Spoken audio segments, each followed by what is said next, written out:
All right, guys. Coach Keith Kepner here. Hope you are doing well. Making sure everything I got is set up and good to go. I have like 2 sets of headphones here, but I don't really need those. So I'm not listening to anything. I got playing here a great fight. See if you can identify what it is in the chat. Speaking of which, got to pull up. But man, let me welcome a new channel member who just I was notified became a channel member. Udes Fernandez. Awesome, brother.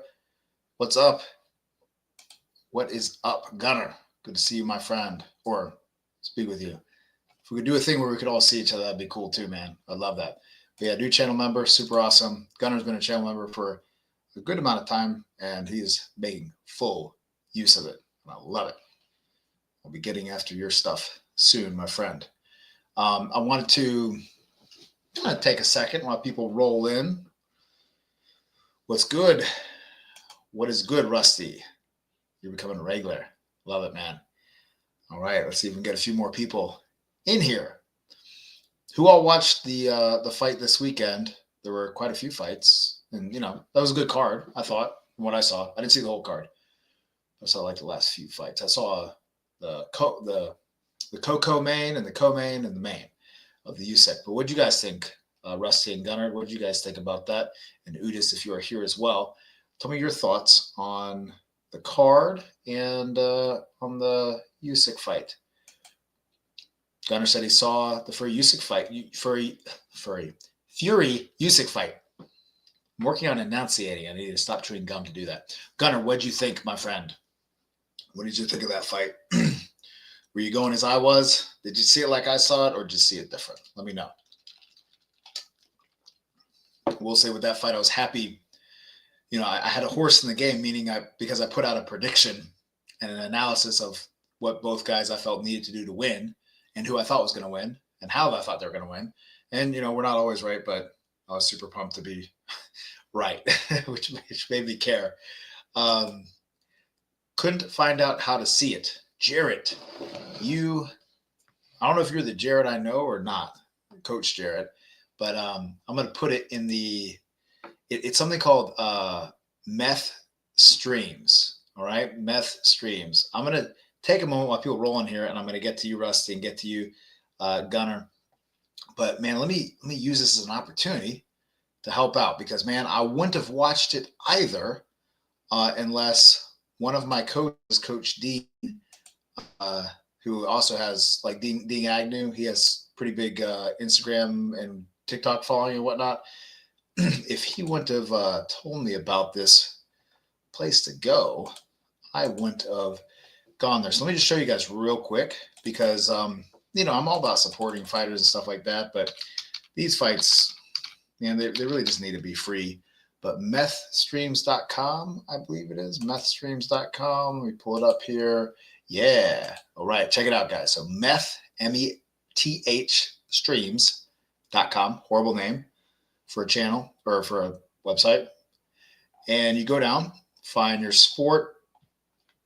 You click your sport, and then you'll see this is the previous one that I watched. And there's this one here. There's a little goofiness when you click and things like that on the play. Like you just gotta, you know how it is sometimes, right? Just pretend you're back in 2010 and you're like clicking and whatnot, all this other stuff. But you'll get to it, man. I watched the whole card, put it on my TV, and my daughter and wife and I, we watched it and enjoyed it. Mainly my daughter and I, actually. My wife was doing other stuff here and there, but it was a good one. Now she chimed in for a little bit. All right, so let me go back to sharing this awesome fight. So we have that playing. So we're just going to manifest, just kidding, but absorb some great boxing.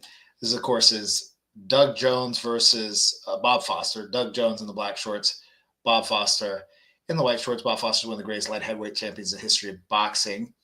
And Doug Jones, great fighter, gave Ali a hell of a run for his money. When I watched the fight that he had with Ali, I thought he won it. And when my father and I rewatched it, of course, because I'm not that old. And that was a long time ago. So I do need to probably watch his fight. Great jab by Doug Jones there. Again, Jones in the black shorts, Foster in the white shorts.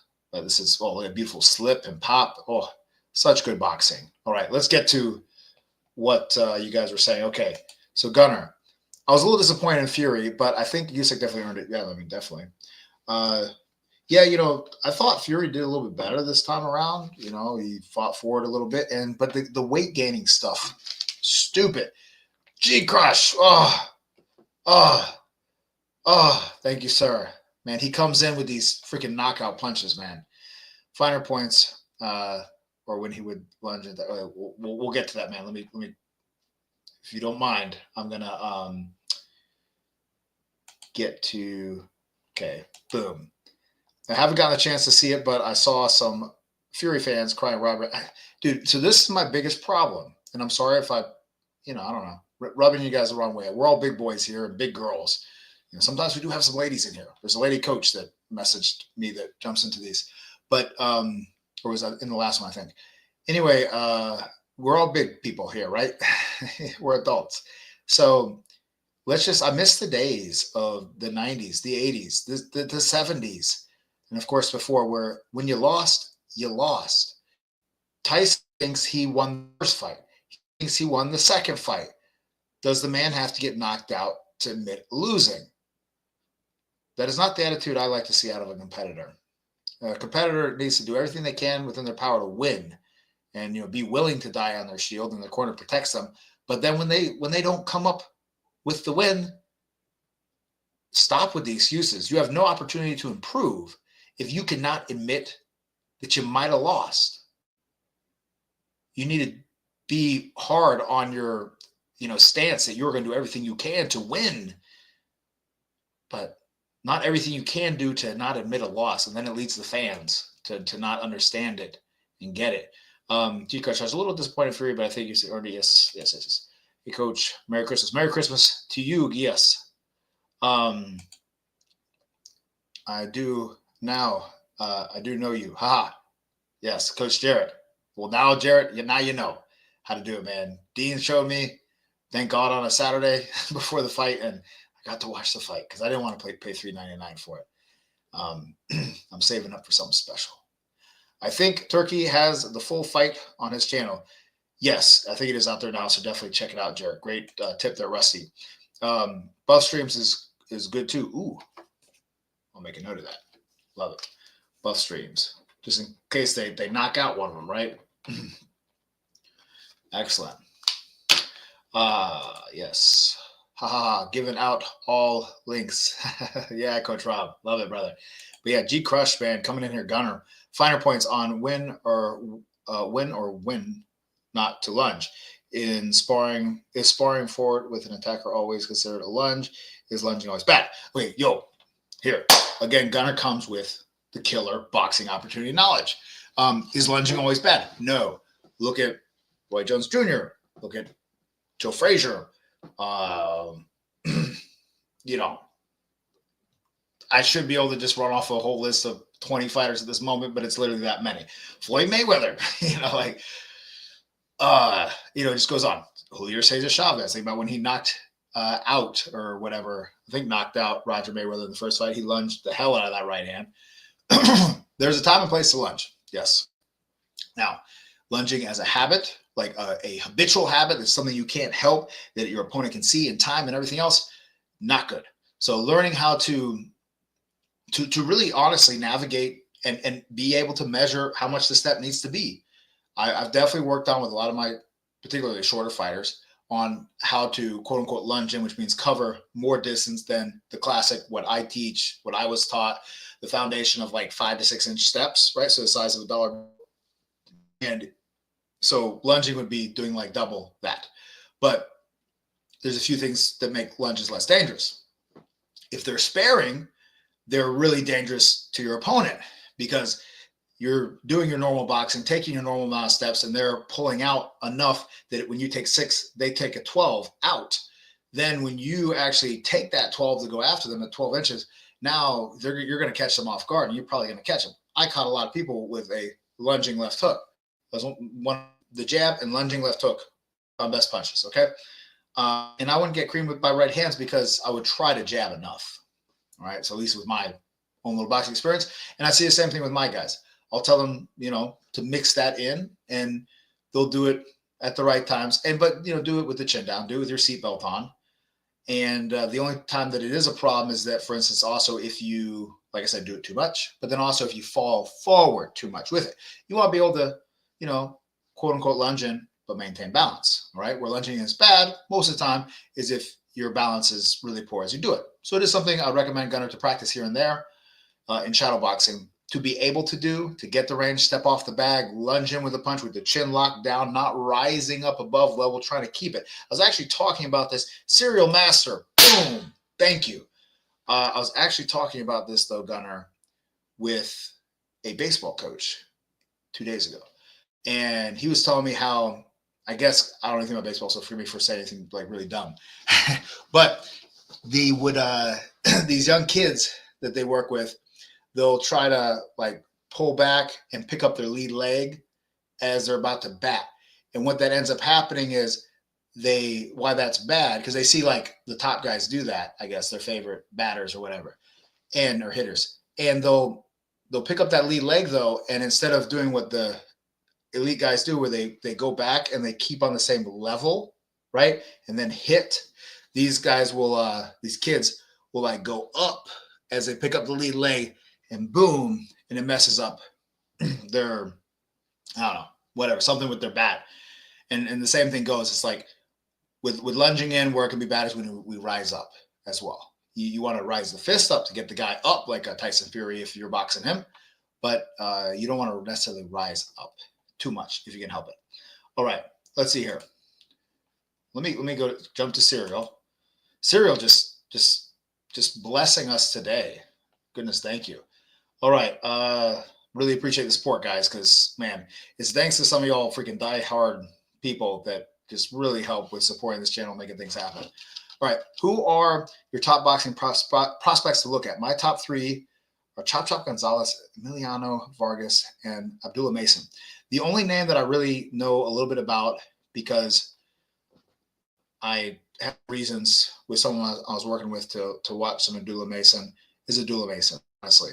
So, by default of knowledge, I'm going to say Abdullah Mason. Man, he's progressed a lot and continue to progress a lot. I'm going to be able to give you Emiliano Vargas. I've seen him fight. Okay, so I can't give you a thought on that one. I tell you, though, I may eat my words, okay, but I got to represent Georgia here. There's two people I'm looking at, and that is Najee Lopez. I knew Najee and Hakeem Lopez's father very well. Coach Lopez, may he rest in peace. He passed away, I think, in 2020. And but then Najee, the younger of the brothers, really promising. I think Pro Fight TV ranked him, or like Teddy Atlas, I think, ranked him like the most promising prospect of 2023 or something like that, or maybe 2024. I think it's 2023. Anyway, a lot of promise there. And I am, again, he's not originally from Georgia, but he's on the Georgia circuit a lot. He and his dad, Floyd Schofield. What's his name? Kid Austin is his nickname. I think those two guys are pretty promising dudes, along with Abdullah Mason. I admittedly am not on top of too many of the guys. It's one of those things that there's a few reasons why I'll be knowing about divisions and people on the rise, and man, it's a lot to keep track of. But who do you think? G-Money, who do you think out of those three are the top? Is it Abdullah Mason, or is it somebody else in your opinion? Let me know. Hello, sir. Why is there no peekaboo boxer after Tyson? Dude, besides the super thanks and super chats, man, Rue Baba comes in with a killer question. What do you think about the peekaboo style? If you could make a detailed video on peekaboo boxing, it would be amazing. Love you, coach. Love you too, brother. Thank you. And hope you're going to have great holidays coming up. Now, yeah, man, maybe I'll make a video on it. I'll tell you who I've been just seeing in the ether, and I happened upon his video, and I really enjoyed it because, I like his presentation. is the Peekaboo Boxing guy who's like actually up there still, so that's cool. Oh man, what's up, John Jones? Oh, John Jones, my man. I'm gonna get to you in a second. I'm gonna stay on my train, my friend. Thank you, David. Now, but let me just say real quick, like, yeah, maybe I might do it. But the basic thing is that with anything, this is my one sentence opinion of the Peekaboo Boxing style, right? Or maybe a couple sentences. First of all, that whenever we try to make a style, we're going to run into trouble, right? We want to take pieces, we want to take foundational concepts and things like that, borrow, mix and match sometimes, and that stuff can be helpful. So there's elements of Peekaboo Boxing, quote unquote, that you could argue in all of boxing. Just like there's elements of so many different styles of boxing, like when we talk about like, the Philly shell and all this other garbage nonsense, right? Like, you look at Bob Foster here in the white shorts, wait till there's a little bit of space, but right now the lead hand is up, but now the round ended, so I can't show it. But in a moment, but a moment right before that, or watch here in a moment, he's gonna go Philly shell. And is that because he was in Philadelphia or blah blah blah blah blah? No, there he is, Philly shell right there. Left is low, right is high. Why? Because that's some standard boxing stuff. All right, but anyway, when you shoehorn yourself into a specific style, you're gonna run into problems.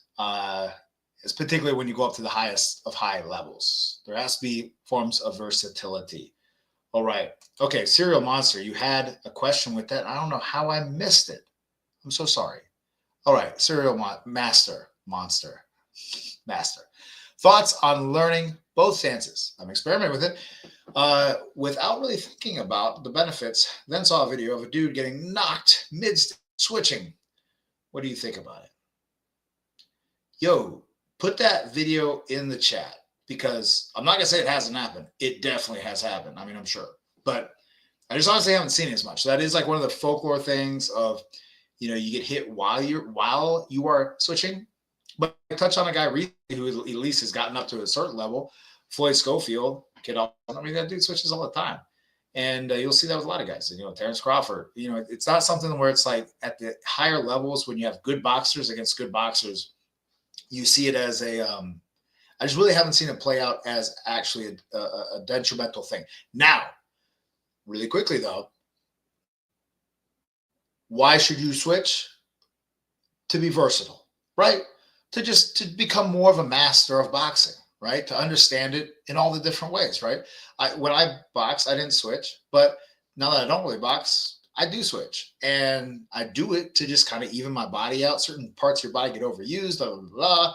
And it also gives you more context and understanding to a lot of different things. And it also can give you more answers. Now, reasons why not to switch, because you get tired, right? Like that's the number one thing. You see someone switch and they're kind of, or whatever, or like low level. And I mean, even like a low level pro, like on the, low level circuit. And you see some guy switching, especially that's an opponent, he's probably tired. And, or he's frustrated. So let's not switch because we're tired or because we're frustrated. Other than that, cool. And if you're doing boxing mainly for like just kind of staying sharp and staying in fitness purposes like I am, they can switch if you get tired, just to condition your body differently. But anyway, that was a great question. I hope that answered some of it. But yeah, put it in the chat if you can. I'm not trying to call you out on it, but if it can come up, I'm sure it has happened, but love to see it just for demonstration purposes. Okay, so David, what's up? Coach, quick, thank you for your Q&A. Thank you, my friend. Do you have any thoughts on dealing with uppercuts when fighting out of a low stance? When fighting out of a low stance, you have any thoughts on dealing with them? Yes. Okay, so the first things first, is make sure your posture is correct or decent. All right. So it's easy when you get in a low stance for that lowness to lead you forward, right? Instead of kind of just down or slightly to the rear side. Okay, those are the two places I recommend you going when you want to go down in boxing, is go kind of straight down a little bit or just slightly to your rear side. If you go down, or you could rationalize going slightly backwards too. But if you go forward, and sometimes that's to the left as well, kind of just going down, and I mean as a general posture, not as like a head movement, part of your head movement. but just leaning forward a little bit. That makes you susceptible for the uppercut when you get low. A lot of times we get low, we kind of do that thing. It's like this thing like this, okay? We're like this. Now, we want to get low, think about more like a James Toney get low, all right? So that's the first thing. Second thing is to put your hand there already, okay? Now, I know what you might be saying, oh man, well, it's going to set me up for the left hook, right? Now, remember though, we're here, right, like that. Let's say, I'm going to do Philly shell, right? Michigan shoulder roll, right? So here, and I'm there, or I'm here, whatever, and I'm down, I'm low, a little bit on the side. I'm here to stop, and I can bob under shots and catch a lot of uppercuts, just naturally like that. When my guys are in the thick of it, and we're getting caught by some uppercuts, and dude, put the right hand under the jaw, put the rear hand under the jaw, whatever stance you are, and we can shut some of that down and just mixing the bobbing so we can get away from some of the head hooks that will be coming over us. But that can oftentimes be the recipe for success. All right. And lastly is think about it. It's hard to throw uppercuts on somebody that comes out with a very educated hook, like a left hook or a jab, like we saw with Usyk and Tyson Fury, right? So that's the kind of the offensive thing to think about it. Great question. Let's see here. Okay, G Money. I'll check out the Georgia boys out. Yeah, man, do it, man. They're doing some good things. I like Albert Chop Gonzalez. He has a great story and is a very good coach. Awesome. Training with Robert Garcia. Yeah, man. Robert Garcia is a great coach, man. One of my dad's former fighters, John Trigg, got a shot against Roberto Garcia, as he was known at the time. Robert Garcia, as Garcia was on the way down, and it was just a situation where my dad's fighter wasn't able to capitalize on the situation. But man, so I got a little bit of a fond memory of Roberto Garcia, like back in the 90s when I was young and I didn't know anything about boxing, but just knowing that name. Okay, let's see here. Any tips on infighting? I tend to level change the body and smother head first. Okay, yes. And smother head first, yes. Sometimes eating uppercuts, yes. And a regular amateur sparring partner of mine says it's a problem. Yes, it is a problem. I'll tell you why. Not that you don't see people do it, but it is a problem. Why? I see some coaches teach the hard bend at the waist like that head first. It's a problem. Leading with your head. You can get called by referee for that. You can. Okay, I'm not saying you're going to every time, so don't have a fight and say, oh, well, the referee didn't call me and I did it. But it can happen, all right? And then they're warning you, and then they're maybe, to take point, whatever. The second thing is, too, if you got a guy that doesn't want to do the dance, and he wants to be a little nasty to you, okay? Because, again, all this stuff works, like, theoretically, but in actuality, when you go under someone's punch and you're kind of leading in with your head, a lot of these dudes are just going to push down on you, right? I mean, I got some guys that are going to do that, too, to you. And just going to push down on you, and they're going to just not cooperate with the dance. Now, if someone doesn't know to do that or doesn't think to do that, then like it can be an effective thing. Even like you said, if you are eating some uppercuts, because then you're not getting hit and then you can get shots off. All right. But if you got someone that wants to be a little mean, it can be a problem. So again, it's something that has some holes in it, so something you can do here and there, but just be careful for it as your default, because it is going to end up biting you against some dudes. I don't know if you've had it happen yet, but when you do have it happen, you'll remember Coach Keith telling you this right now, okay? Said, I love my friend, but focus on not smothering head first. If anything, smother a little bit more with the feet and watch leading in with the head in general. Question. How do I get around a wrist injury? Great question. Had surgery in 2020 on my right wrist, and I've had trouble getting around it. How do I get around it? Yes, I have this question. All right, so couple things. So first off is you might want to buy some gauze and tape and literally make yourself a cast. I think you've seen me do this before. Oh, okay, this fight ended. So since this fight ended, we are going to pull up another great fight. When I get so into it with these comments or these awesome conversations with you guys, I didn't watch any of the fight, but maybe you guys can watch it along the way. Okay, this is Jimmy Carter, right? Lightweight champion against Arujo. I think I'm saying his name correct. Anyway, another great fight. Watch the guy in the white shorts. Yes, the guy in the white shorts. Great boxer. All right. So anyway, literally make a cast for yourself out of that gauze and tape. Like go overboard. All right. That's one thing. Two is like, which is it, your lead hand or rear hand? But probably you want to stay to straight shots because the hooks can be hard on it. Go to a softer bag, of course. Also, man, just stick to shadow boxing for a very long time. The last thing I'll say is work on, like, I've had some of my guys do this recently. I've had like Dre with a D, Ingram do this, where it's spreading his hand in the like a big bucket of rice to help with the flexors and strength and everything else. So not only the grip part, but the opposite, the flexion. And yeah, that all can help. You can try actually getting a hard material that you can put into your wrap that acts as a brace. But again, that sticks you to kind of straight shots. So it's going to limit on what you can do as far as hitting. But then also, man, just shadow box your butt off. I'm sure you did that for a period of time to try to let it heal. But when you come back, shadow box your butt off and then do the stuff I'm talking about with the grip stuff to help just strengthen all of that together. And then come back with the brace, build up slowly. Watch out for hard bags. That's my short answer. I hope that helps. All right. Mr. Gunner, is flaring your elbow a little when throwing the jab always bad? I've noticed I have a pretty straight jab when shadowboxing, but tend to flare it more when sparring. Man, again, Coach Keith, man, there really is no always. Like I'm saying, with leading in with your head, it's not always like bad. It's going to work sometimes. But generally, man, you want to minimize that as much as possible. Now, is it going to happen? And is it going to be the death of you? No. Dude, I had this one guy who fought at a reasonably high level as a professional, and he would jab like this half the time. Okay? Jab just like that.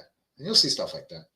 So I would just say try to minimize it because it can honestly be easier on your shoulder if you minimize it. Allow you to throw more jabs. I like kind of bouncing it off your lat a little bit, if you know what I mean, off the side of your body. So that's a short answer for that, man. Hope that helps. All right. It was on a YouTube short, just scrolling. Yeah, dude, no worries. But if you come across it again, shoot it to me just for the heck of it. There was an example I know of like a pro fight, and I actually did a short on this one, like a pro box fight, where a guy kind of like came in, and as he was coming in, he squared himself up and got hit with a jab and fell on his butt. So that might have been the clip, but it might have been a different one. But anyway, that's one thing that actually came out of the ether of my my big head. All right, Merry Christmas, Joe Allen. Merry Christmas, my friend. I hope you and your son are well, and your whole family. All right. Going on to the next one. What's your opinion on Marvin Cook and his theory to always move to the right? Oh, yes.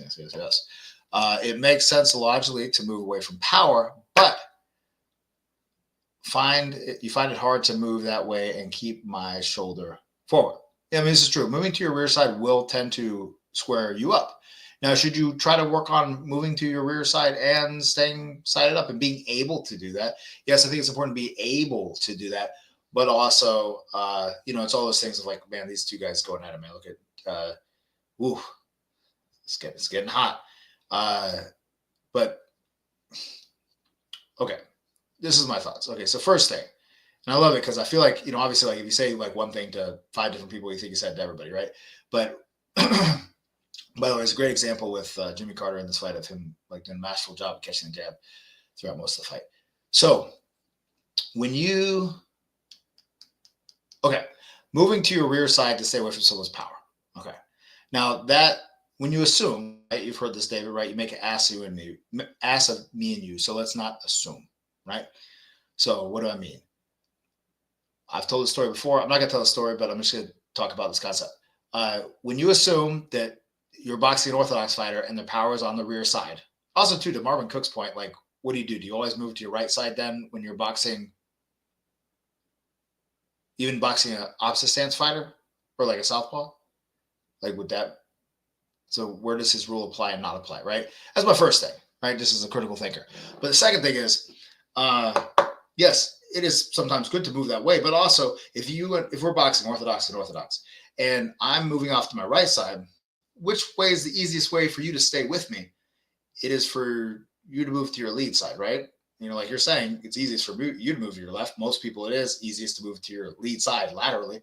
So if you're moving to your rear side, sure, you are getting away from their strong hand if their strong hand is the right hand, but you're also making it easier for them to go after you, right? So it's all trade-offs, right?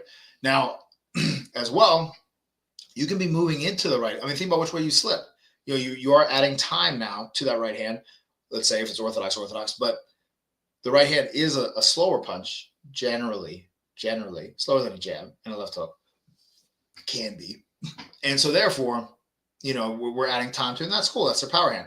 But the problem is, man, you got plenty of people, right? Like me, but man, I think of a few of my boxers right now that are right-handers. They stand right-handed, and their biggest punch is a left hook. They're great at left hooks. And if they're going to knock you out with a punch or hurt you with a punch, it's going to be the left hook, right? So now you're automatically moving as an assumption to their power side. You're moving right into the punch posterior to, and it's easy for them to move that way, all right? So the best thing, my friend, is to just do a mixture, all right? Right? Nuance, right? That's where all the magic is. To do a mixture. You move one way, you move the other way, and then you make adjustments. There's been plenty of times where I've had a guy, okay, and again, I think about the most serious times, right? When it's like do or die. If you guys ever heard of Brian Norman, right? He's getting big on the scene. He called out Tank Davis. I guess he gave Tank a tough time as Bronco does. I've had some of my low-level answers, man, just, not make sense into it, get in the ring with Brian. And even though Brian's trying to work with them, and I told Brian to work with him, Brian Norman Jr., that is. His dad was also a pro boxer, Brian Norman. But, he's a strong guy. So, like, if I'm going against a guy like that with my fighter and we're getting clipped by some right hands, yeah, I'll tell my guy probably as a basic answer, hey, yo, start moving to your rear side, right? Because just in the interest of survival and of avoiding getting creamed by that punch, because, it's just he's so many above us. So that is definitely something to consider, right? Your dude's getting hit. Now, hey, your dude's getting hit by left hooks, right? Or you are getting hit by left hooks. Be aware of that.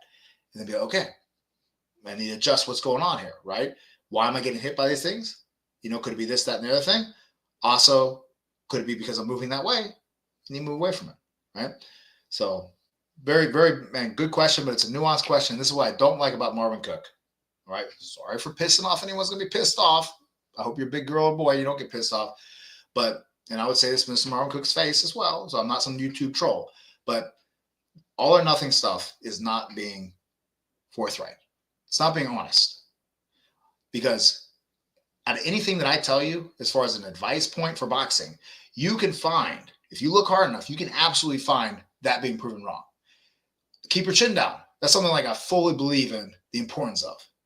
You can show me countless examples of that not being the case. From contemporary examples like Shakur Stevens to Muhammad Ali. Okay? Didn't keep the chin down, right? All right? So, but if I say, yo, if you keep your chin up, you're going to get knocked out, I'm lying to you, right? The truth is the nuance. The nuance is, hey, it's safer. And I can tell you this reason and that reason why it's generally safer to do that. All right? And that's something like Carter hurt him, man. Oh, Carter hurt. Guys, watch this next round. Anyway, so yeah, just it's in your toolbox. It's not the whole thing. Sorry. Spent a lot of time on that one. Do you find amateur judges appreciate good defense? Are they actually paying attention to when a punch is blocked or caught? No. As a rule, not all. Again, if one of my, one of the people that I like in the Southeast that's watching this right now or watches it later, who's a amateur judge, not all of them. And I would say the vast majority of them, and it's hard. I mean, I cut them slack. Remember, these guys and gals are volunteer. So, like, one, we have to show a little respect for that, even though, like, dude, like, I'll get annoyed as hell, and I used to get really annoyed. And obviously, you're in a tournament, and it keeps you from getting to the next level of the tournament or from winning the tournament. That's very freaking annoying, and just will piss you off. But, yeah, in general, it's so hard with those two things, with two guys going at it, gloves flying, and the energies of the moment. And I find generally, if punches are being blocked and it's very close, that the person that is just throwing punches and hitting something is going to have the edge, right? You could argue that's ring generalship in some weird convoluted, form of the word or definition of the word, but that is what I notice. So what I preach with guys is clear misses, clear misses. That's actually something I've been working on recently with our guys, is to make sure that we make it clear more so, because I've seen, and it sometimes happens with pros too. Oh, beautiful by Jimmy Carter here. It sometimes happens with pros as well.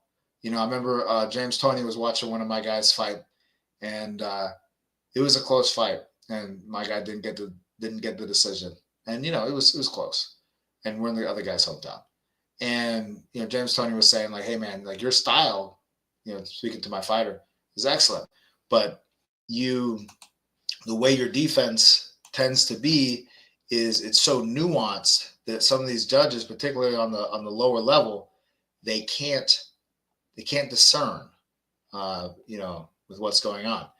All right, man, let's hit up. Man, there's one. Well, let's do. I did this last time with. Am I? Let's go. Evander Holyfield, Evander versus George Foreman. That's a good one, right? It's good. The heavyweights are fun to watch, and again, this is not to sound like super old school or whatever, old head, but man, this is the one of the epitomes of heavyweight boxing in that era. If you guys haven't seen this fight, man, you're missing out. A lot of Holyfield during this time. Okay, cool. Jarrett, I had 10 plus amateur fights when I was younger. If I do take another match, could I enter a Novice Golov tournament? Yeah, so let me tell you some brand new news, man, because it's always changing now. Or they went through a period of stagnation with USA Boxing, but now they're wanting to shake it up. So they're changing all the weight classes up and all this other stuff, and I'm just like, I feel like now I'm one who doesn't know anything about boxing, because I'm always like asking, my guys like, hey, yo, what the hell is the weight again for now? Like, what is the one for a tournament? Is it 32 now? Is there a 25 anymore? Oh no, 125 is gone. Now it's only 119 and 132. But last year 132 was gone. It was 125. Anyway, there is no more novice and there is no more open. All right. So there is no more novice and there is no more open. So that's it. So basically what it means, friend, is that when you go into a tournament, you need to be ready if you want to go beyond, the first fight or whatever, or beyond, a few fights, or at least have a pretty good chance of doing well in the tournament to get those club fights in before you do so, to get your feet under you. Now also, depending how long ago those fights were, man, they might not have record of them anymore. So I'm not saying this, but someone told me one time, hey man, if you just don't say anything, and it was a long time ago, it might not be on record at all. So, you forgot, you confused. But that's not me telling you. I heard someone tell me that the other, a while back. But yeah, there's no more. They took away novice and open. So that is what it is. I don't remember if back in the day they had novice or open, back when my dad was an amateur in the 60s. Okay. Do you think of pushing off the ground when you go for power punch or just twisting your body? I find when I think about twisting as fast as possible, punch goes out faster and harder. Yes, your suspicions are correct. That, the fast, that's like what I preach. It's all about the rotation of the shoulders, right? If we rotate the shoulders and you do jack squat with your legs, you can produce some good power, and you get the time squeeze and everything else, and you relax, and again, squeeze at the proper time, stuff like that. Because as you'll see with many fighters, there's not that much foot movement happening sometimes. You can watch with Evander Holyfield, and Evander Holyfield hits hard, but there's definitely torso and shoulder rotation happening, okay? Now, and placement of the shot. And then, of course, if we engage some extra leg, that's even more bang for the buck, theoretically, right? And sometimes, just kind of slinging your body, as I like to call it, so not necessarily pushing off the ground, but just letting the hips release by the feet lightly leaving the ground. If that makes sense. It's kind of hard to describe, but hopefully I did an okay job at it, is also helpful as well. But yeah, your intuition is correct from my experience and from what I've seen, contrary to what a lot of people talk about. Coach, recommend me a fight to watch where the left uppercut was used consistently in a masterful way by an orthodox fighter? One doesn't come to mind, but one does. Okay, one fighter comes to mind. Well, two fighters.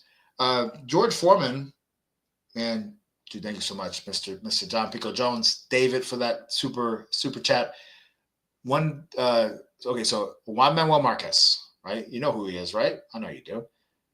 Dude, start making a study of him.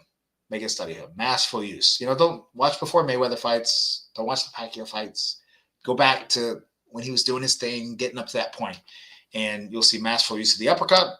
And then also George Foreman against Jerry Cooney. I just remember that because it was a great knockout. But man, when you watch, I think when Juan Manuel Marquez, I'm working on articulating, guys. So I'm being lazy with my mouth. Is when he fought Castitas, I think there was also good use of the uppercut. But when he fights, there's good use of the lead uppercut. Great question, man. Killer question. Bit Rusty. Oh, let me jump. Let me jump first to the line, guys, and we'll go back. Okay. Does training in the elements like cold or heat give someone a mental edge in preparation for a fight? Happy holidays. Thank you for everything. Thank you for everything else. Everything, my friend. I appreciate the, another person on the path, right? You know, your guys, John Pico Jones and I, we talked, and, he's kind of like where kind of I was in a lot of ways back 13, 14 years ago now, getting on to, 14 years ago. And yeah, man, super excited to be part of your journey. So this is my own take on it. Can I be wrong? Yes, but this is my take on it. It's what I found. It's also what my dad found as well. Oh man, look at Holyfield just ripping and rotating the body, guys, slinging. This is an example, kind of he's slinging his body, if that makes sense. That's kind of how Holyfield throws.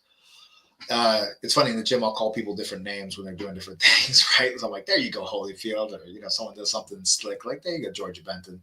All right, so training in the elements, like you have to think of one of the most basic concepts of like sports, whatever, but the SAID principle, specific adaptations to impose demands, right? SAID.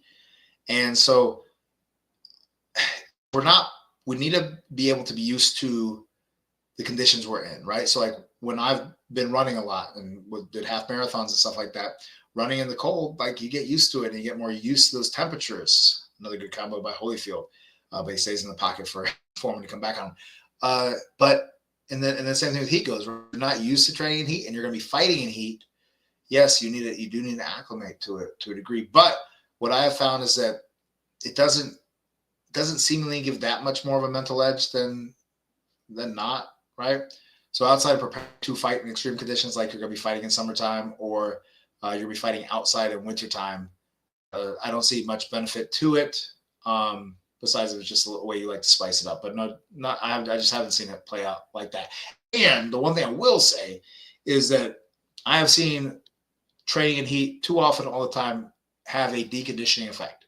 It's a little bit like how altitude training can be, where, again, if I throw you in a sauna right now, if I have you train in a sauna every day, or every day that you do train, whatever, right? Let's say someone trains 3 days a week, right? And I have you train in a sauna the whole time that you train. Then you do that over a month or 2 months. You're going to get more out of shape. You're not going to get in better shape. Why? Because you're getting so overheated, body just isn't going to be able to cool itself off well enough and adapt enough to it.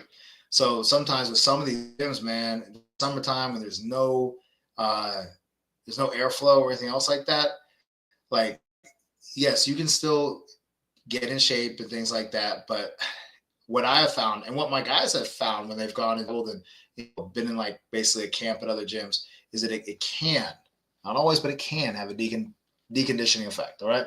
So that's my thoughts on that. Okay, going to Rusty Shackle Ford. Is it better to throw a left hook to the head with the thumb vertical or horizontal? My coach tells me to do it horizontal to avoid hand injuries, but I can't use my chain. Vertical or horizontal? Yes. Okay. Well, and your suspicions are correct as usual, guys. You guys, as Roger Mayweather would say, you guys know shit about boxing. You do know shit about boxing. It's not that you don't know shit, right? To the opposite of what he would say, right? Yeah, man. So look at Evander Holyfield. Look at the left hook that he just threw to the body. Let's see his hook that he did it again. Another beautiful left hook. But let's watch if he does left hook up to the top right here in a second. Again, we saw another beautiful left hook up top. Or down below, rather, but let's see one up top. I'm trying to go great jab by Holyfield. And see, you know, they're gunning. There's a little flare of the elbow with that jab, right? It just wasn't crazy drastic, you know. Doesn't mean Foreman can break his rib with a right. Let's see if he does, man. Holyfield does a lot of left hooks, but he's just not doing the moment. That's okay. Anyway, so watch Evander Holyfield. Watch Mike Tyson. Watch Roy Jones Jr. Well, there was Holyfield doing a hook, and the palm was facing him. Okay, the thumb was up or vertical, as I believe you were describing. And look, most great hookers in boxing. You watch my whole video talking about left hook, where I do a review on Ramsey hooking or something. Anyway, the thumb is up. The thumb is up. And hand injuries. What hand injuries are you going to have from if you accidentally slap? Now, should you slap? No, I don't want you to slap. Slapping is good. And amateurs ain't going to count. You might get called for slapping. You might get DQ for slapping. It's possible. I've seen it happen. All right. But what I find, like you're saying, the way your body is, the anatomical position, man, that palm facing you hook, you know, that's going to be the best. Now, you could argue there's going to be some strain on the wrist, perhaps, but you know, whatever. And especially if you're going to do a long hook too, man. If you're going to do a long hook, gotta be palm face. All right. I can spend a long time on this, but you know, and I will do, I don't think it was you. I think it was someone else that requested a whole anatomy of the hook. And I'm going to maybe go through that. That might be inspiring me there, Rusty, to do my next one. I've heard you talk about not liking amateurs much and pro being the pinnacle. Yeah. I still want to compete though. Should I pursue a low-level pro fight or an amateur fight? Well, man, you got like what? Do you say you got like 10 fights or something like that, or at least some fights? Okay, so if it's all about what you want to do, right? Forgive me by assuming, but I think you're a little bit older, like meaning you're not like 20 years old, right? Yes, I don't know. Sorry if I'm like assuming wrong. You're like, you look old. I was not meaning that. It's just you seem very mature. Yeah, it's all about what you want out of boxing. Okay, so you get the work in, you continue to progress like you've been progressing and things like that. You can, I would recommend, frankly, getting a few amateur fights to at least, if it's been a while since you had amateur fights, to shake the rust off, right? The ring rust of competition, everything else, to get yourself back in the groove. And then if you're not looking to do a pro career, dude, get yourself some low-level pro fights, man. And so you can say you went pro, right? And, you know, that's just a nice little feather in your cap. Again, I'm assuming kind of what you want out of boxing. I don't know what your goals are. But, you know, if I would have known my neck injury would have happened, like was going to happen before it did happen, July 4th, 2010, when I was in Mexico, man, dude, I've been like, I was in Mexico. Things are cheap. You know, I've been like, Dad, let's play a pro fight. Get a pro fight, and then I can walk away and be, you know, Coach Keith, who not only has coach pros, but he's fought pro, right? Ooh, that guy sounds special.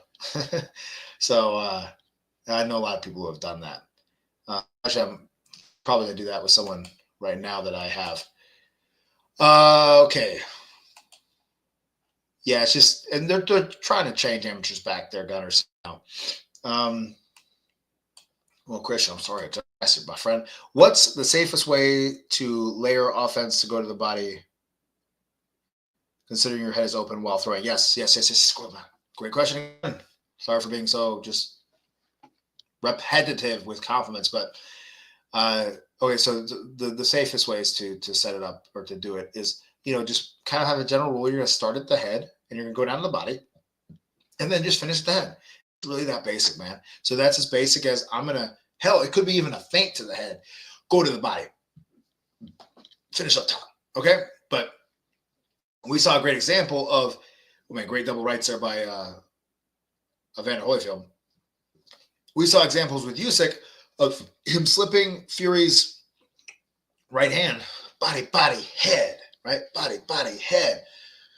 Brilliant stuff, man. So finishing at the head is going to be a way you can shut down counters, and also, unless you're countering like Usyk was doing, lead to the head, right? But generally leading to the body, unless you're trying to specifically set up certain shots, can be generally more dangerous, all right? So that's where you can kind of, add some layers of security to that. All right.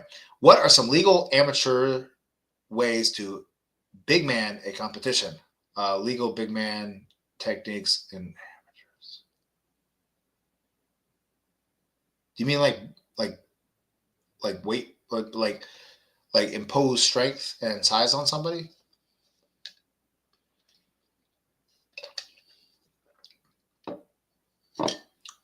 I mean, technically, there's not a lot if you're saying what I think you're saying.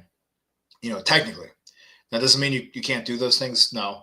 But, leaning on someone, if they bend at the waist to try to move their head under punches, lay on them. Just some of the basic stuff, if that's the question you're asking. If it's not, feel free to ask the question again. The way Holyfield defends on the inside is so pleasing to watch. Yes, it is, Bit. Yes, it is. Oh, look at that right hand. Offline, coming back with a left hook. Boom. And he stepped off to the side a little bit. He's swinging his body with his punches, guys. Beautiful, beautiful, beautiful. Oh, nice. Like compact shots in the sense that he has some range on them. Oh, man. Dude, that shot would have put anyone else besides Big George down to the ground. All right. Okay. Already went to there. Cool. What are some drills to develop a strong and non-telegraphed jab? I've noticed Triple G has a very dominant lead hand, and his jab flows very well while having great power to disrupt his opponent. What are some good drills to develop a non-telegraphed jab? Yes. So without sounding like I'm phoning in the answer, get in front of the damn mirror and jab in front of the mirror and work on snapping, right? So loose, relax, because oftentimes when we shadow box like this, like we're going to be poking people's eyes out like we're Three Stooges, right? Stuff like that. Boom, boom. Get this. So I'm here. I'm you can flick it. You see, I'm kind of flicking it, but that snap. We want that snap on that jab, and that's what leads to a powerful jab, right? So make sure every time you shadow box, you are snapping at the end of that jab, okay? Like that's really honestly the first thing, and then once we go beyond that, then there's other things to consider, but that's my most important thing to consider. Sorry, delete that comment, forget the repeat. Oh, dude, no worries, brother. Cool. I thought it was me, man. I ain't gonna sue. Okay. Hey, coach, my whole life, I've only been able to see out my left eye. Interesting. I have a huge passion for the sport. What are some tips for me? And is it a huge disadvantage? I'd like to compete one day. Let me tell you something very, very, very, very. Let me be the bearer of bad news. Okay? Because again, like I tell you guys all the time on the channel, I'm never, number one, ever, and only, not gonna bullshit you guys. All right? So whether it's you, Tumeke, or anybody else. All right, I'm just going to tell you what to my best understanding is the truth or the reality of the situation as I know it to be. Unfortunately, my friend, you cannot compete if you can only see one out of one eye. Okay? Now, I say unfortunately, but it's also fortunate as well because it is more dangerous. I'm not saying it's not possible to get time sparring and things like that and to do things, right, with boxing with one eye. It's possible. But I tell you, man, it is a disadvantage, definitely. And of course, I'm all about the idea of you take a disadvantage, and you turn it into an advantage, right? And every disadvantage becomes the seed equivalent of a equivalent advantage or a greater advantage. But unfortunately, with the rules of boxing, my friend, pro or amateur, if you don't have binocular vision, you're not going to be able to beat. All right? Does that mean you can't spar in the gym? No, right? Just be smart. Does that mean you can't do what I had to end up doing, which is coaching boxers? Because I had Lyme disease. I dropped out of high school. I went to a hippie school to the 6th grade, learned nothing, and then spent 2 years in Catholic school, and then went to high school for the equivalent of a semester, and then dropped out because I had Lyme disease. I had Lyme disease for 5 years undiagnosed, and it wrecked a lot of my body.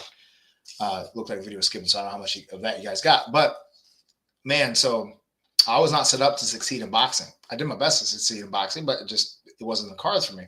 But I took that failure of getting injured, not being able to compete anymore because of interference with my spinal cord from a neck injury, and man, took it to serving other people. Like I'm doing right here, but also with fighters. All right. Best of luck, my friend. With that, it's it's not even about it being a disadvantage. It is a disadvantage, but again, it's like, dude, even if you were freaking headstrong and you try to just get in there and compete, you wouldn't be able to do it. All right.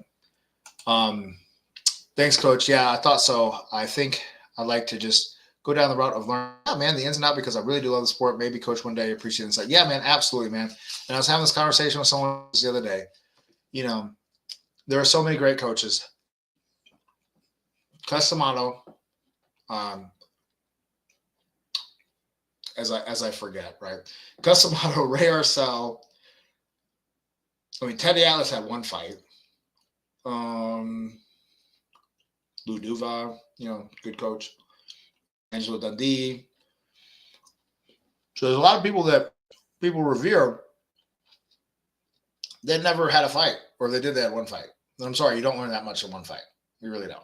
All right. So, but what becomes important is, truly learning the sport. You can go head and shoulders above other people, man. Morning runs in the cold to give a physical benefit. So, that's a great question. I get to go in some nuance. Love it, brother. All right. Because believe it or not, that's not a repetitive question.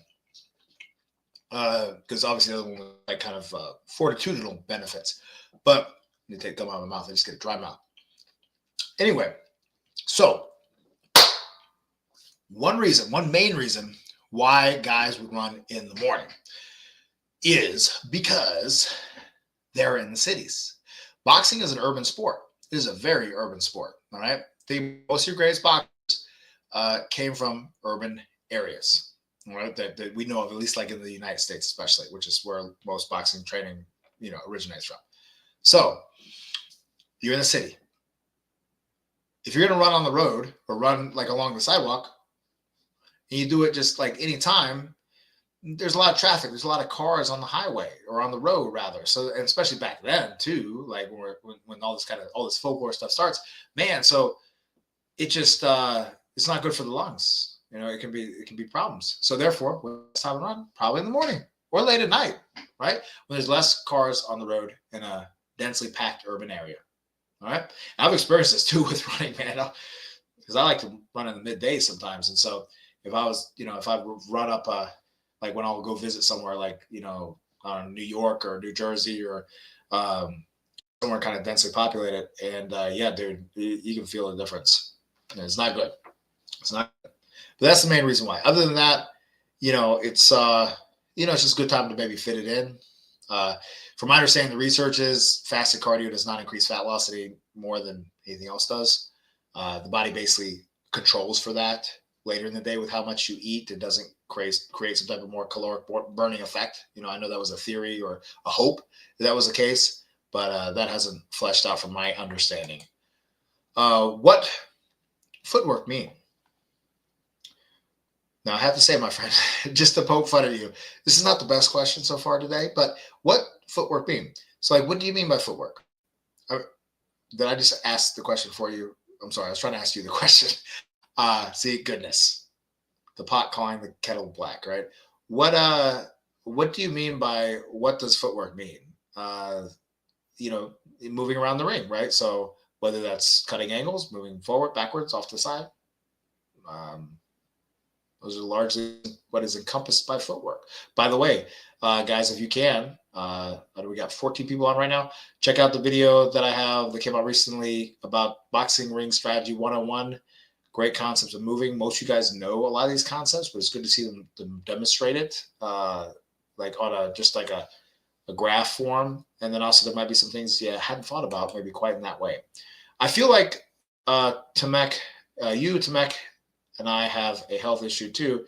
Can't compete, but still love the sport and can at least spar. Yeah, man.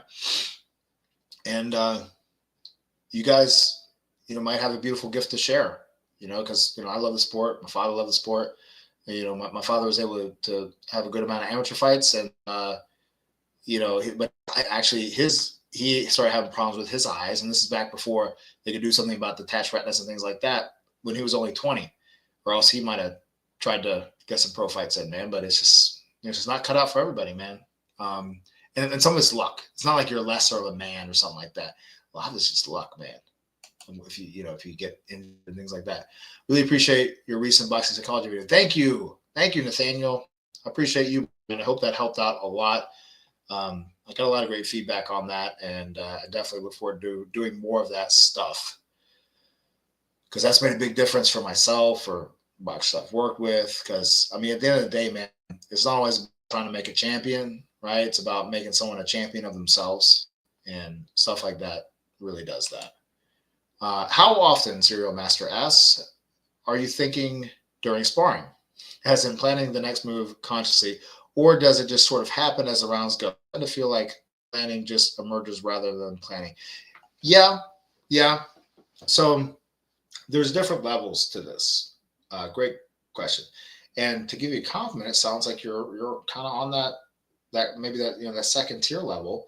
So the first tier level is sometimes there does have to be some extra thought of like planning of I'm going to put together a certain combination, or I'm going to throw this, right? Or I'm going to like do this and then do this move afterwards to try to avoid getting hit. So sometimes there is that pre-planning, and sometimes that can happen on the next level too. But there happens to be, then you get to that point of when you get certain parts of being unconsciously competent, right? Really quickly to run through all of the 4 degrees of competence, right? The lowest, there's 2 of incompetence and there's 2 of competence. The lowest one is you don't know what you don't even know. So think about the person that comes in the gym and says, I want to be a pro boxer. And you're like, well, how many amateur fights do you have? And they're like, I have no amateur fights. I had someone call up the gym Wednesday. It was so funny. So another gym forwarded him to me. And I called up that guy afterwards, who I know and do business with and stuff like that. And I was like, bro, what are you doing sending that guy to me? He's like, dude, I couldn't understand a word the guy was saying. So I was like, go see Keith because it sounded like you're closer to him. I was like, bro, what are you doing? Anyway, this guy, he's like 30 years old. He's tough. He knows how to fight. How many amateur fights does he have? 0. Has $0 for it? No. But he wants to go pro. He wants to know what got to take to go pro. How much money can he make going pro? Right? So anyway, he's at the lowest level. He doesn't know what he doesn't know. And I tried to tell him what he don't know. And he tried to hear me out because I did it in a nice and loving way. But he don't know. As Roger Mayweather would say, he don't know shit about boxing. All right? Now, the next level. You know what you don't know, right? You realize, oh, man, it's like that first sparring session you have. Or, maybe when you kind of go up the next level and you're like, whoa, I thought I was getting this sport down. I don't know nothing about the sport. Right? That's the next level, right? You know what you don't know, right? Then first level of competency, it takes all of your mental focus. So therefore, like you are kind of almost pre-planning out a lot of your moves, right? Just to a degree, right? You're thinking like you have to put a lot of conscious thought. But then as you kind of, and again, these aren't just black or white, like you're at one level, level 2. But as you kind of start creeping up in certain ways, at least maybe with who you're sparring against, right? Maybe you go against harder competition, maybe you got to think a little bit more. Then it becomes unconsciously competent. And you get to that flow state where it doesn't take any thought. It takes little thought. There's no actual thought, conscious thought. There's thought going on beneath the layers of consciousness, but you're trusting yourself. All right. Now, there definitely are situations where fighters at the most elite level, they see things because they've gotten that thing to the unconscious confident part, but then now they're seeing things, they're seeing patterns, and they're making associations in a split second that, okay, this is happening, that's happening, this guy's looking to do these things, and they can see things and they can take advantage of those things in a moment. It's not like this like plan out process like it is when you're beginning where you're kind of like pre-planning almost. They're kind of creating the plan as they go, right? So there is some thought there, but it's not effortful thought, if that makes sense. And it's like high speed chess. All right. So hope that kind of answers your question. It's a great question. Something I could like talk about a lot. Thank you, Coach. As far as volume punches, I've been trying to, let's say, 65% punches to occupy defense, nice, and 35 to attack openings made. I worry this too may miss punches, though purposeful. I worry this is too many miss punches, though purposeful.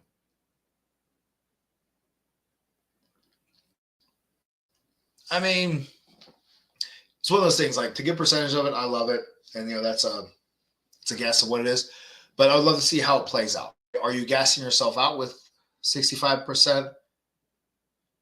say occupied defense. How much energy are you consuming on the 65% punches? All right. And I mean, again, if you're landing 35% of your punches, you have a better punch average than Floyd Mayweather does, or like right in par with him. But I think actually technically, if this is the stats, I know you're just giving an example. I would really have to see it, man. I'd have to see the sparring to give a better answer on that one. Okay. Johnny, good day, mate. Do you stretch? How important is it for boxing? Great question. So what I have found, as I pull up another fight here, what I have found is, and I mean also too, like just to sorry to be one of those research nerdy people. What I have found is that when you are preparing for, let's do this one. When you're preparing for, you're working and you're training, since boxing does not go through any extreme movement patterns, stretching yourself to do extreme movement patterns is not helpful. Okay, that's what I've found, right? And also too, I mean, from my understanding, the concept of like, let's say if you're saying stretching, static stretching, when you're not warmed up, is generally considered not to be of much good at all, right? So if you're going to do static stretching, meaning holding a stretch, right, whatever that type of stretch might be, you can do it at the end of your workout, right? For really what benefit? I mean, I don't know if there's anything been physiologically demonstrated by any benefit. It was all the lore there for years, for decades, right? Guys would go through in the 90s, guys would go through like 15-minute, 20-minute stretching routines. They don't do that anymore. You don't see that. Now some sports, like maybe sometimes kickboxing, where the leg is going to be extending very high and, you're not used to extending that leg up that, then there's a warm up, then there's maybe dynamic stretching and maybe some static stretching as well, perhaps. Okay. And maybe you can make a case for that. All right. But with boxing, you don't really have those things. Now, dynamic stretching though, yes. Like, arm circles and being loose, getting the body moving through the, just the range of motions you're going to be doing. Those are all things that are very helpful. And now if you have an injury though, things can be different. Okay. Things can be different, right? Because I mean, in theory, I may be like dead ass wrong on this, but if you stretch a muscle, you can help it relax. So sometimes injury can make certain muscles wind up to try to be protective of an injured area, and then it can kind of stay engaged.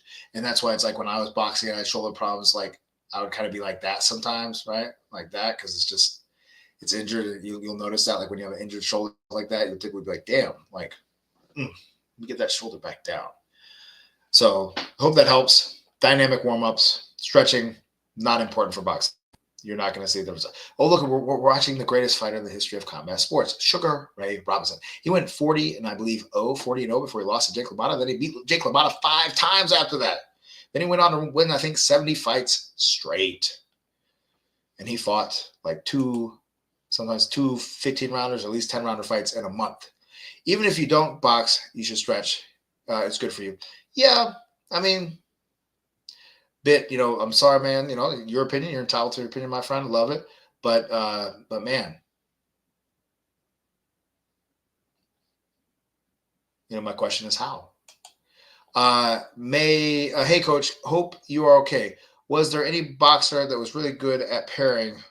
We hear a lot about head movement, footwork, etc., but I just don't see pairing being talked about. Yeah. Shrew, thank you, man. Great comment. Yeah. So, George Benton, watch him. Great rear hand defense. We see Sugar Ray Robinson. Let's see if he does it. Oh, there he is. Right. Thank you, Sugar, for the Walker Smith, of course, is his real name, Walker Smith. Great, kind of almost like Bolo style upper he did there. All right. Let's see here. Mate, I'm huge on stretching. That's cool, man. And again, guys, to be clear, this is what I want to be really clear about. If you're in my gym, right? And let's say like, if I was your coach, you want to stretch and you do fine, cool. Do I think it's going to hurt you? No. If you like how it makes you feel, do it. You know who actually has a good take on this, I think, is Anna Cohen, I think is her name. She's a bodybuilder, powerlifter girl, and she did some she's done some boxing fights or whatnot, got into the boxing world, and there's some good long form podcast interviews with her, and she has a degree in, might be a master's or a doctorate in exercise physiology or something like that. And she has at least what is the most up-to-date opinions on this stuff, which again, it can always be revised, man, because the most up-to-date opinion 30 years ago is not what the most up-to-date opinion is right now. So, okay. So again, it's just, from my experience, I haven't seen it benefit too much. Do you use nicotine pouches? I don't. Do you? I definitely heard they help sharpen you out, but might be some other problems with it. I think the high level guys recognize a pattern. I use gum though. So because of having Lyme disease, like my health is in a lot of ways better than it's ever been in my life. But I have this weird thing with like a burning tongue, and it is causing the dry mouth thing. So man, for a few years there, it just got so damn bad, just out of the blue. We're talking like in 2020. And where it felt like my tongue was on fire and I'm just drenching sweat only from my head. And the one freaking thing I found after a couple of years, because dude, I just be debilitated, man, is freaking chewing gum. It just shuts it down, keeps it at bay when I have it. The other thing was eating, but I don't need to eat too much food. All right. Love it too. We're spending some more time here, guys, and I love it. Merry Christmas to everybody coming up here. I think the high level guys recognize a pattern. Recognizing patterns helps me understand it better whenever people talk about high IQ fighters or smart fighters. It seems like they're making 30-step plans in the moment. Yeah. Good. Happy I could help. What boxers are a good example of multi-jab strategy? So there's a few guys, and sometimes it's one of those things, you know what it is? It's kind of like if you were trying to build a steel man for Mike Tyson, right? In moments, you can show greatness of Mike Tyson, like him being like, oh, if he fought like that all the time, that dude's just unbeatable. But then other times, like he's holding, he's doing other things. So kind of the same thing comes with the multi-jab strategy. You see pieces, but man, to go back to an earlier guy, Juan Manuel Marquez, great utilization of double, triple jabs, at least double jabs, and him using that. In moments, Sugar Ray Robinson utilizing multi-jab, throwing a combination, and sometimes finishing with a jab. All right, there you saw 3 jabs by him, and then a big lead that didn't quite get the mark. So. Oh, and Evander Holyfield's another one. So it's one of those things that comes out in glimmers of just like an excellent slip counter almost, if that makes sense. It's like that great counter punch. It's like you're not going to see just great counter punches throughout an entire fight, but you're going to see it. So the same thing goes. Fighters I mentioned though are some of the best though to watch for some of these pieces, particularly as a guy gets smaller. This becomes more of a common thing because they have more energy. All right. Let's see here. Boom. But honestly, hey, and one that comes to mind is some of good example. What's a boxer's good example? Some fighters that you don't know about that, or maybe you do, but they got up to a very high level. Like you look at Bobby Chaz, few other guys like that. All right. Any tips on staying calm when sparring someone with good, when you're sparring with someone with good speed and power? I sparred someone my weight, 125 pounds, but seemed experienced with no fights, and I had a lot of trouble against them. Yes. Okay. Well, a few things, but just pulling up, shooting from the hip here. Have the idea of see everything, because if they're fast and they're powerful, that's going to make you flinch more. Right? It's going to make you just a little bit more look away. And so see everything, right? Make that your focus. See everything, right? And then next one is your fastest punch, and your safest punch is the jab. So look to just hit the jab now, or land the jab. And then when I say land the jab, don't mean land the jab on the jaw. No, I mean land it anywhere you can land it. Punch his shoulder. Sometimes punch his jab. Sometimes punch his right hand. Punch his chest. Sometimes feint the body, jab up top, make some feints. And that's some basic ways you can nullify, to a degree, some of those challenges. All right. Sugar Ray Robinson, the greatest to ever live. Welterweight to light heavyweight. Yes. and he was beating Joey Maxim before he passed out from heat stroke. And if you want to watch the spirit of a champion, guys, watch when he fought Joey Maxim. He was throwing to the point of literal exhaustion where his body could not physically go any longer. There was no quitting this man. His body quit on him. He didn't quit. Like I'm reminded by one of Sugar Ray Robinson's great quotes. A champion is someone who believes in himself when nobody else will. A champion is someone who believes in himself when no one else will. I say that line to people when they say, Coach, I just need you to believe in me. Well, it's like, well, man, you need to believe in yourself. I can't believe in you for you, right? And you got to make other people believers, and not by anything else other than your work ethic. Your analysis of stretching makes perfect sense, though, Coach. Cheers, man. Thank you, brother. Yeah, man. And again, like I said, man, more power to you. You know, you want to stretch, it works for you, fine. You can make a case for used to stretching all the time, and that's how you prepare for your workouts, let's say, right? And then you stop doing it, or you're used to like stretching all the time, like you said, and it makes you feel good, and that's what your body's used to, and it's just acclimated to it, and then you take that away. You can make an argument for it and actually decreasing performance, right? Because it's something you do, right? All right. Stretching helps range of motion, maybe less injury prone. Like you say, take a weird ball for more pliable. I just think of it as something I'm no expert. Yeah. Yeah. I thought you were going to talk about using like a ball up against a wall. I like that type of stuff to just kind of release. I think it feels better, right?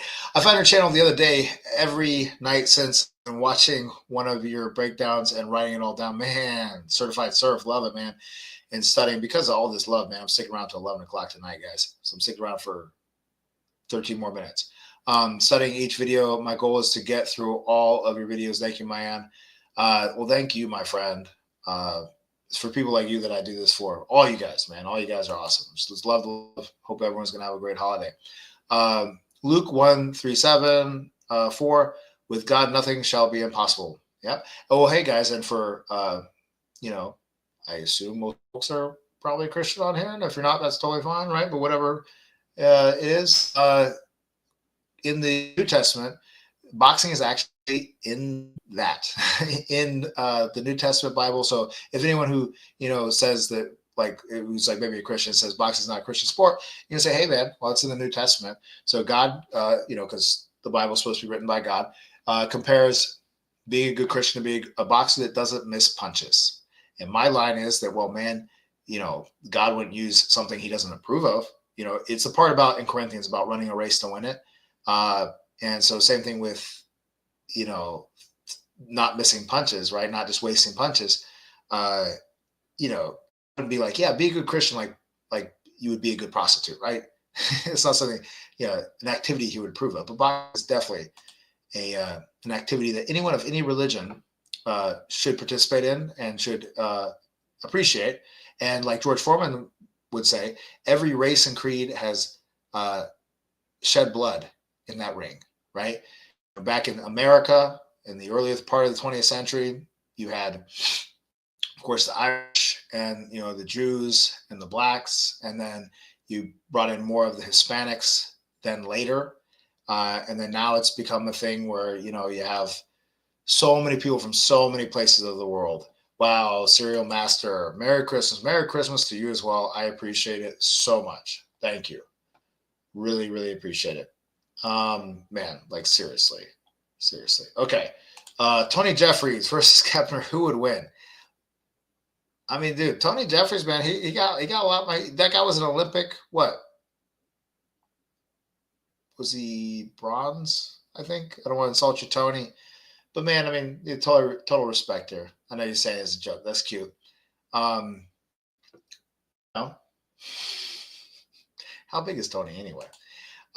For the two, focus more on having no telegraph in the hips, or just go for pure speed in where I throw the hip, then the shoulder.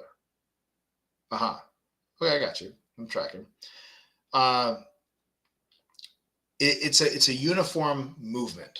Okay, so if you watch, hopefully Sugar Ray Robinson. Oh, there goes Sugar Ray Robinson moving to his right side and getting hit by the right. So they're what's the dude's name? whatever that dude's name is, the guy with the dreads, master boxer guy. I don't know. Anyway, gosh, blanking on that guy's name.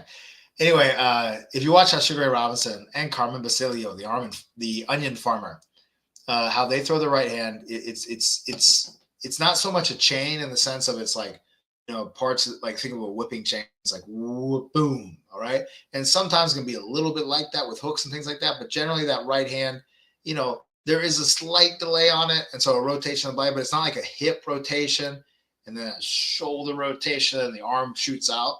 It's really, if you can make an argument for it, it's like a slight hip and the shoulders moving and the arm is very slightly delayed, if that makes sense. So if you see my body move a little bit, let me do it from the side here. So there's a start of the rotation of the body as the arm gets left behind just a little bit for some of those big right hands.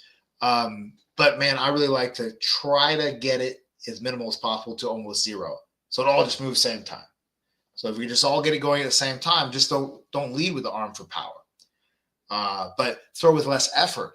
So if you throw it correct, you can throw it with less effort throughout the entire punch, except for the very end when you squeeze tight. And it's going to be fairly fast and pretty gosh darn hard. All right, Merry Christmas, Coach and everybody. Lomachenko is also incredible multi-jet fighter. Yes, thank you, Christian. Thank you. Thoughts on Nickelodeon? Yeah. I mean, dude, he was a slick SOB, dude. That dude was super slick, man. According to someone's thumbnail, he smoked a cigarette in the ring. No, I'm just kidding. But yeah, I mean, he's super slick. Now, like, I'm curious who he fought, right? That's my thoughts. Curious who he's fought. Again, this is me talking about. Just like, good stuff. But like, what held him back from getting to that higher level? Maybe some chinks in the armor, but man, he's super slick as hell. And some of these guys are so god darn talented that if they would just lock down some things, woo, they are world champions. Okay, but yeah, Lomachenko, man, thank you so much, Christian, for that example. You're right. Lomachenko, when he fought Rigondeaux, I know Rigondeaux was probably hurt or whatever, or old or whatever, I don't know, reason, whatever. But it plays into my bias to use an example where you have Rigondeaux, who's this great Olympian fighter, as so is Lomachenko, and they go head to head with each other. And yes, Lomachenko's a little bit bigger. Yes, this, the other thing. But man, you see Sugar Ray Robinson go up weight class to fight bigger people, and it's fine. Okay. Anyway, dude, oh my God, Lomachenko with that southpaw jab, hitting Rigondeaux as he's over. Lovely stuff, man. Christian, love you, man. Thank you, brother. All right. Days. I'm late, but man, yeah, we got like 6 more minutes, guys. If y'all don't mind, cups of coffee, because like a beautiful person asked earlier, man, like from across the pond, he's like, you do nicotine gums? No, I don't do that. I don't nicotine gums. I'm doing. I used to smoke a pack a day of cigarettes. I smoked a pack a day of cigarettes for about 4 years before I started boxing when I was a teenager. Okay, Marlboro Reds. Okay, so really, my one vice is I like coffee. Coffee. Oh, we can all agree that's a lot better for you than cigarettes or any other crazy, horrible stuff that some people could be doing. YouTube could give me a notification late. Man, I'm sorry. Well, dude, Dane Z, be here.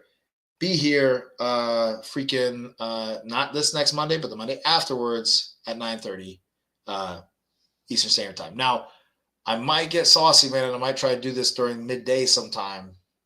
I might think about it if you think everyone would be here, because we got a lot of awesome people across the pond that it might work for, but we'll see. Went to another gym, a city over tonight with 2 from my local gym. I didn't spar, but it was a good experience training with their pros. Awesome, brother. Love it, man. Kevin smokes. Oh, you're so kind. Hey, Coach, can we get a double end bag video from you sometime? Release a few drills we can use on it. Oh, cool. Dude, I might use some of my boxers to do a video on that. Dude, that's not a bad idea. As Gunner comes in with a freaking, dude, this guy with the freaking love, man. Let me get this because this is a good thought. And see, guys, I get great ideas for videos from this, because again, my whole purpose and goal in this, number 1, is to always tell you guys the gosh darn truth, but number 2, to provide value, right? And the value that you guys need. Yeah. All the love to you, Coach. Thank you for everything. Thank you for everything, David. Really enjoyed, what we talked about. Merry Christmas, man. Gunner. Merry Christmas. 5 more minutes left. If you guys want to just jump in and buy a cup of coffee, super appreciate it. I'm living off of Gunnard's coffee, G Crush, G Kush. uh, don't worry, man. I'm not blowing it all in one place on Starbucks coffee. I'm being responsible. That's one thing I've learned over time. All right. And there was the decision for Basilio. Yes, when Basilio beat Sugar Ray Robinson. Man, beautiful stuff. My father and I would watch all these videos and stuff like that back in the day. VHS style, man. I think I still got the VHSs. He kept them all together because we didn't have this amazing access to all this great stuff like colorized fights and everything else. All right, guys. Well, I'll probably wrap it up. It'd be amazing to get one more super thanks in if you guys can spare it. If you can't, that's okay. If you need it and it's super tight, man, I feel though the world in a lot of ways will get to be a better place moving forward into the latter part of this decade. And part of that will, be by great people like y'all, like yourself that are, you guys are passionate learning about stuff. And I really feel privileged to be a part of this. Oh yeah. And I want to leave with a message actually as well. Happy I saw this in my notes. I try to be more prepared for this. A reminder to everyone to stay consistent this week and next week with your training. All right. Now, who does this apply to and who does this not apply to? All right. So if you crush it all the time, like honestly crush it all the time. Like if you were to show me your workout, the truthful workout, and I'm going to be like, whoa, bro, you're doing a lot. Or like, that's all you need to be doing. Then maybe you can take a little bit of time off. All right. But if you're one of those people that you're kind of on the fence, you're here and there, you go to the gym sometimes you train hard, sometimes you don't train hard for a while, or at least you just don't do any of these things consistently, right? Because I have a video coming out Friday where I'm going to talk about consistency. But let's stay consistent during the holiday, guys, because there's a lot of times where, man, I see every year people coming out of the holidays, fighters, and the guy or gal that stay consistent throughout the holiday gets ahead. And stays ahead. It's like a race. It's like running a half marathon. And if you slack off for a few miles, that person can get that lead on you. And then they get that lead and then they go the same speed as you, but now they're ahead of you. All right. So of course, things like rest and recovery into account, of course. Take time with family into account, of course. You can't always be squeezing the sponge, right? That analogy of I'm not progressing, coach. I'm not progressing. I must work harder, right? Well, maybe, right? But if you're already working hard, you're squeezing the sponge. And if you want a sponge to soak up water, you have to let it go for a moment, right? Man, G Crush rolling in with, again, another knockout punch. Damn, bro. Whew. Got me burning up in here. Oh, is that the same one or just popped up my thing? Oh, no, I got a new thing. Okay, cool. Right, yeah, you're not excessive. I understand. You're smart man as well. Kevner, you're my favorite coach on YouTube, always giving the best information that I can trust. Thank you, my friend. As I said, I will never tell you some shit that I don't believe. I'll never just tell you some shit that I think is cool. I think it's cool. Or misrepresent something to the best. I will never do that. I'll always do my best to represent things to the best of my ability, only speaking from what I've seen and to give you all the proper nuance that you can. On that note, we'll call it a day. Merry Christmas. Happy holidays, everybody. I might do a live stream between now and the Monday after this Monday, right? So that'd be the 6th is when I plan to do the next live stream at 9:30 p.m. Eastern time. But I also might pop in sometime in the daytime, right? So let me see. And because, if you guys think of like maybe some time that would be good and work, maybe, I don't know, maybe like during the day on a Saturday, perhaps. Merry Christmas, Coach. Merry Christmas, everybody. Thank you, Rusty. All right, guys. Closing out for the last minute. Please feel free to flood in with Christmas wishes or anything else. I see there's 12 awesome people on this chat, man. Drop some Merry Christmases and anything else. Happy New Year. And we're finishing off 2025 in a great way. But I might be on one more time before 2025. But at the very least, I can promise you January 6th at 9:30 p.m. You and me right here. All right, guys. Love y'all. Merry Christmas, everybody.